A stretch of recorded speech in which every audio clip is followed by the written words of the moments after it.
So here we have the HTC Evo 3D. This is basically an upgrade to the original HTC Evo in a lot of respects.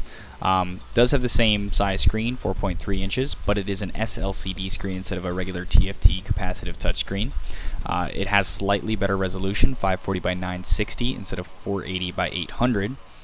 Some other things that added a gyroscope for playing games, etc. We got more RAM, a gigabyte of RAM instead of 512 megabytes. And of course we have the dual-core processors to handle all the 3D graphics, a 1.2 gigahertz dual-core processor instead of the 1 gigahertz single-core processor that was in the original Evo. Also, the cameras on the back are 5 megapixel, but there are 2 of them so that you can record 3D video as opposed to the one 8 megapixel camera on the original Evo. Then there is, of course, the fact that it has a 3D screen. This is using a parallax barrier technology, so it means you don't need any glasses to see the 3D effect. You just can hold the phone at arm's length and you're able to see the 3D. 3D is only in the videos that are either shot on the device because it can shoot 3D videos, or any 3D videos that you already have that you put onto the device itself.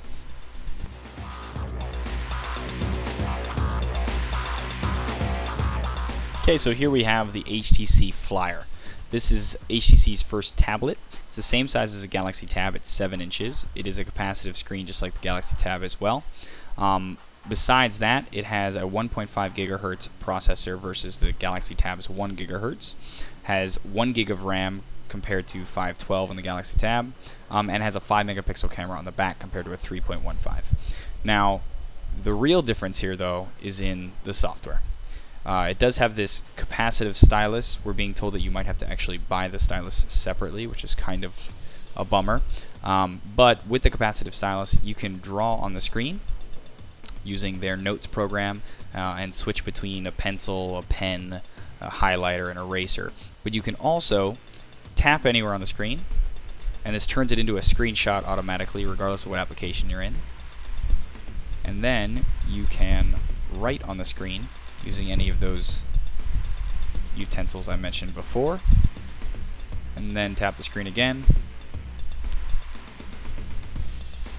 in order to share the screenshot. And this works again in any application, which is kind of neat.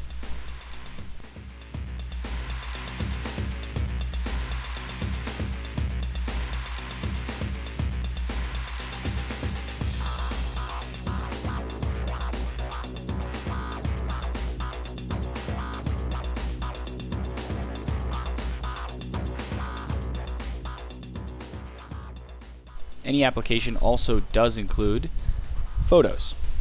So if you go to the gallery, you can click on any photo that you've either taken with the camera on the back or that you have, and you can draw on it.